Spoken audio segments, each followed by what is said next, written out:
Hello guys, in this tutorial we will see an introduction to programming with C. I am Rohit Kumar, a software team member of G2 Robotics Club. So let's get started. First let's discuss what we will be learning in this tutorial.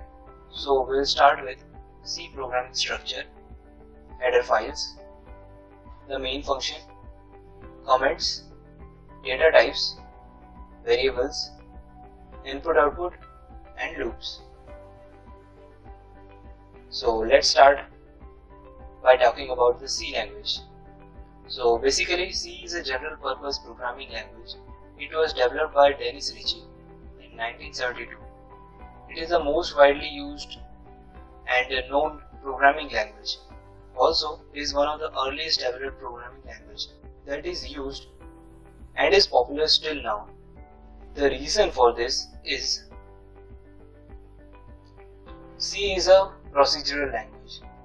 It is a fast and efficient language. It supports modularity. That means parts of other codes can be added to it. It is statically typed. It is a general purpose language. It has a rich set of built-in operators. There are many library functions provided by C language itself. It is a middle level language. That means it's close to the hardware. Next, it's portable, easy to extend. So these are the features of C language. Now let's see the programming structure, the program structure of C language. So here is a simple Hello World C program. So first we see the code starts with the inclusion of header file, and we have added the stdio, the standard input output library for the input output operations in our program. And next the main function. So we have defined the main as an integer type, and then the main function's body starts, and in which we have a printf function in which we have written the hello world between the double quotes, and we end our program with a return 0 type.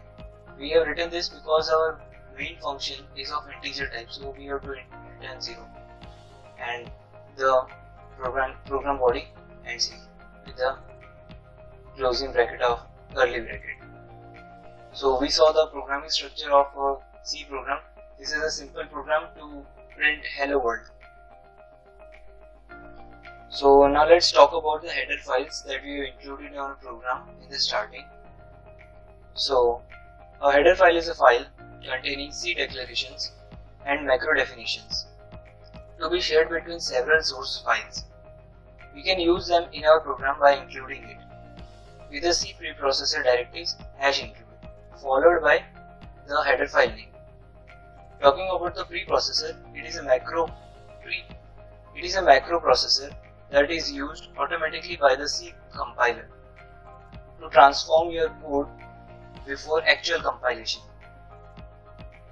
And the header files is an extension of .h, and the source code of that header file has an extension of .c. In the header file we declare the names of we just declare the functions, and their definitions are declared in the C source file.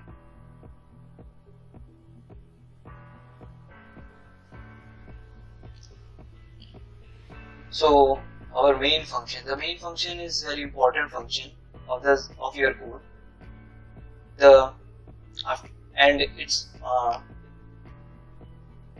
main function is mentioned after the header files. The main function is a compulsory function in your code, and your program starts from here and proceeds line by line. It should be included in your code compulsorily. Other functions are added as per the programming requirement. Now let's talk about the comments. Comments are used for two purposes: to increase readability and to debug errors. Comments are used to make the code easy to understand. If the programmer who has written the code needs to refer the code later on, he can use comments. if another programmer wants to go through the code, he may find it difficult. But if there are comments, it is easy for him to understand the code. The comments are of two types, single line and multi-line. The single line comments start with a double slash and they do not require any termination unless our comment is of one line only. For a multi-line comment, we have a comment start and a comment end. That is a slash and a star and a star and a slash. The lines written between these two operators is ignored by the compiler. Now we have data types in C. Data types are the type of data that is used in the program. There are 4 primitive types of data types: the integer data type, the float data type, the double data type, and the character data type. These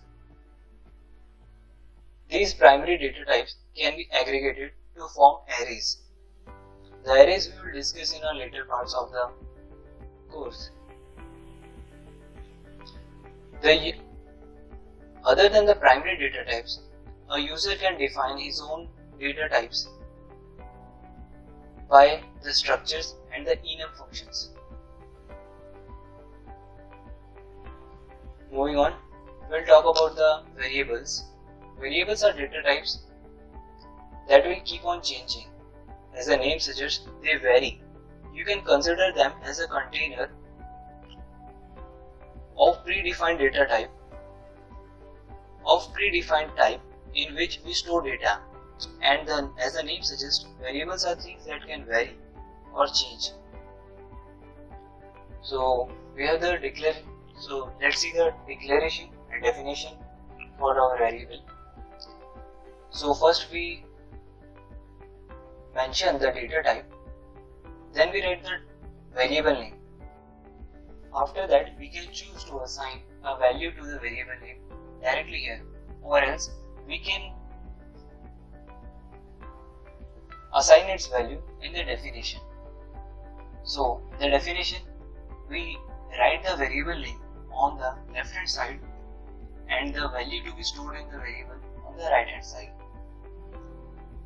So, and whenever we want to use, we can use them by further we can use them in the code for arithmetic and other operations. So that, for example, here we have a variable a whose value we want to increment, so we can perform such an operation to increment its value. Naming of a variable.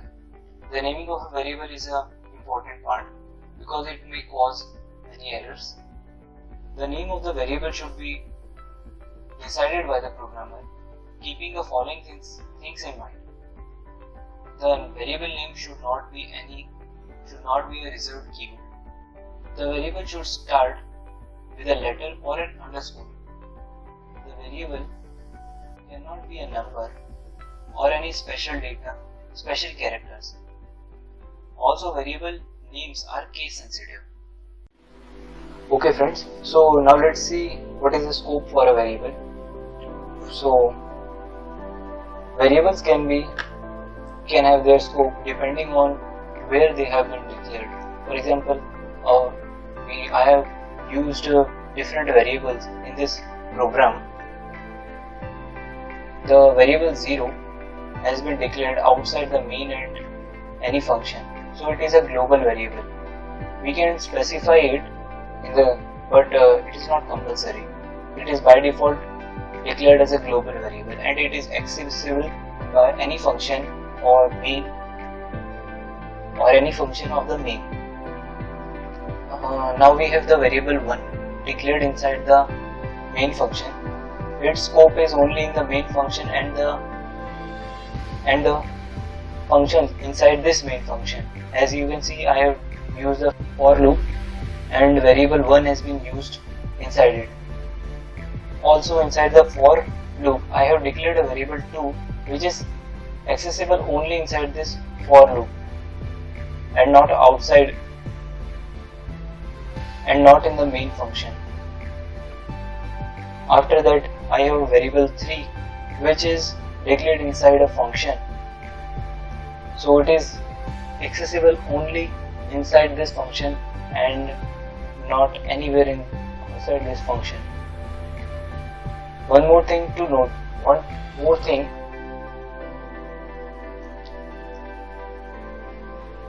although we can discuss a lot about the scope of the variables, but it will just make this introduction a little bit lengthy.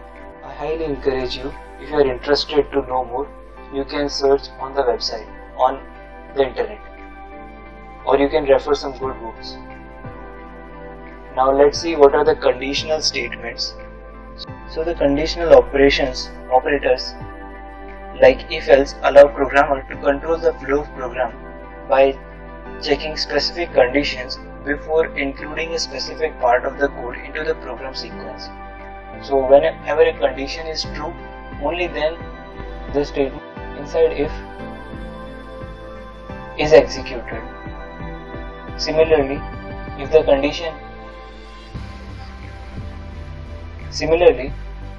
condition is false, then the else statement, the statements inside the else body will be run. To check multiple conditions, we can use an if-else ladder like this. You can see we have if and we have else for that, and inside that else we are checking conditions again, and we have another if-else inside its else function, and we can see we have included 4 conditions, and the final else is a default. But such a ladder can be complicated for if there are too many conditions.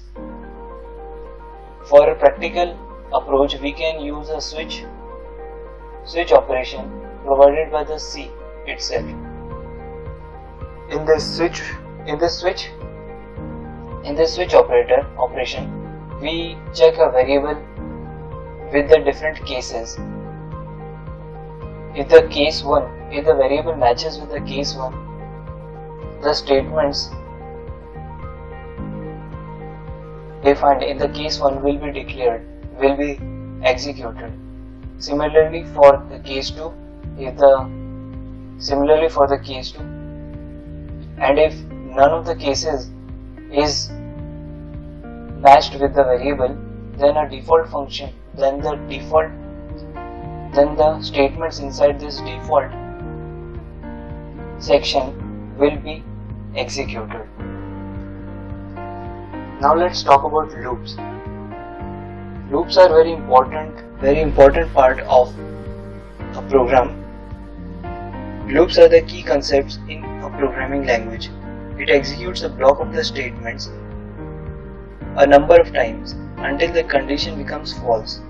There are 2 types of loops: entry control loops and exit control loops.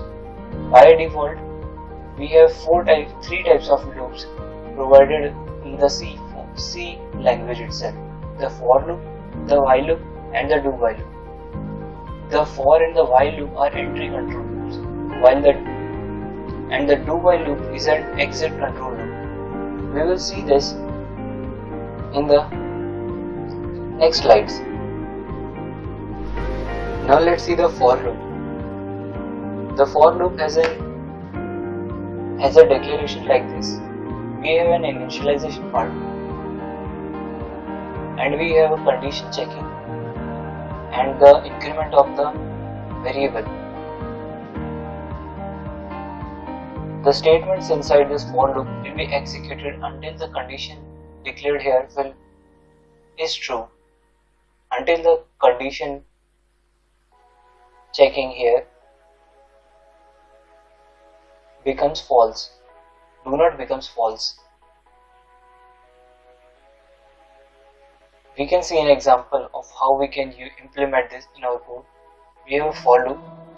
We initialize an integer I to a value equals to 0 and we check until the I becomes less than 10. We increment the I variable by 1 and inside this for loop we print hello. So this program will print hello 10 times. This is a simple use. Let's see a block diagram of how the for loop is run. We have an initialization. We have an initialization of the variable here, and then we have a condition that is declared, and inside, and then we have the body of the for loop. After the statements inside the body are executed, the incrementation of the variable takes place, and then the flow of the program jumps back to the condition and checks for the condition. If it is true, then it again performs the statements, or if it is false, the program sequence will jump out of the for loop. Now let's talk about the while loop.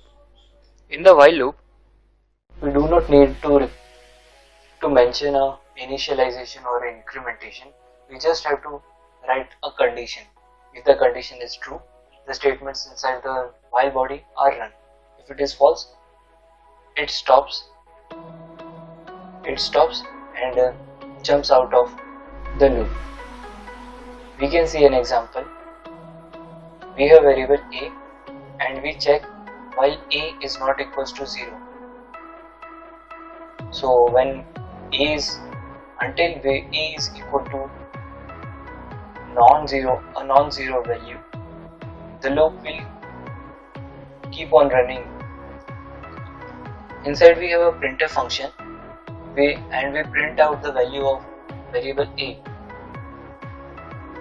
and we decrement the value of variable a by 1. So we can see the output. It is a decreasing sequence of decimal from 10 to 1, and when it becomes 0, the condition becomes false and the program sequence jumps out of the while loop. Similarly, for a do while loop, we have a condition. We do not need to initialize or increment to add initialization or incrementation, but here we have some difference.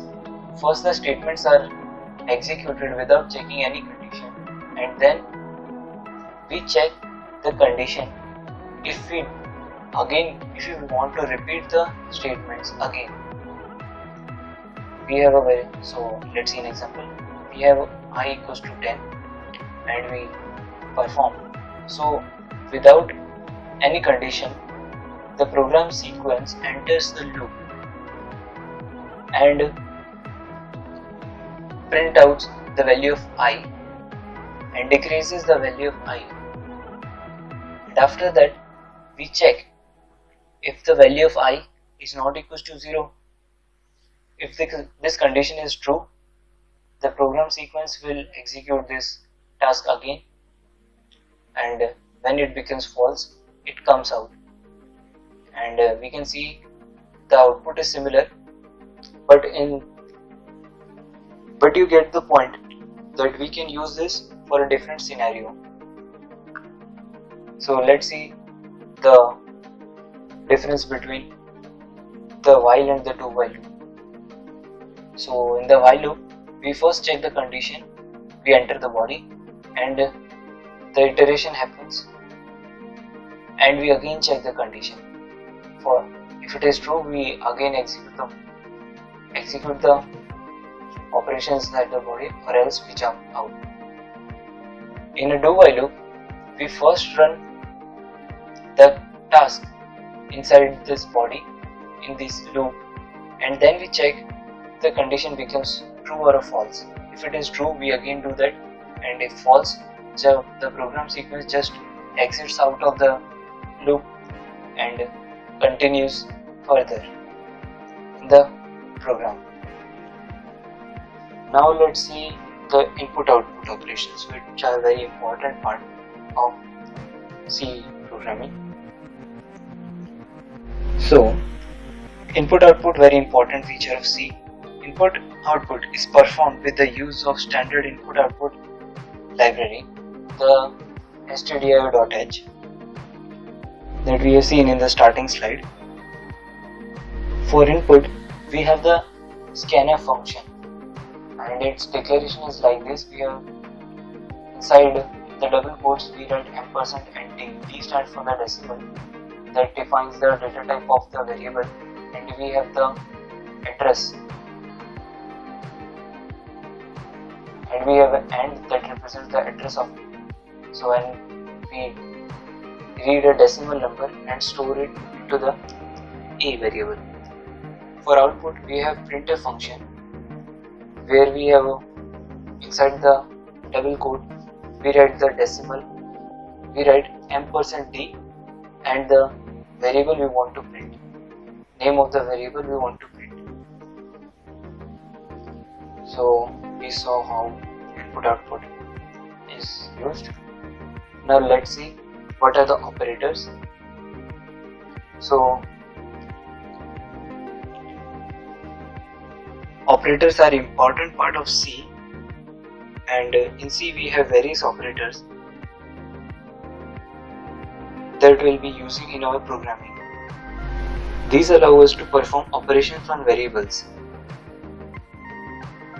So we have the arithmetic variables, arithmetic operators.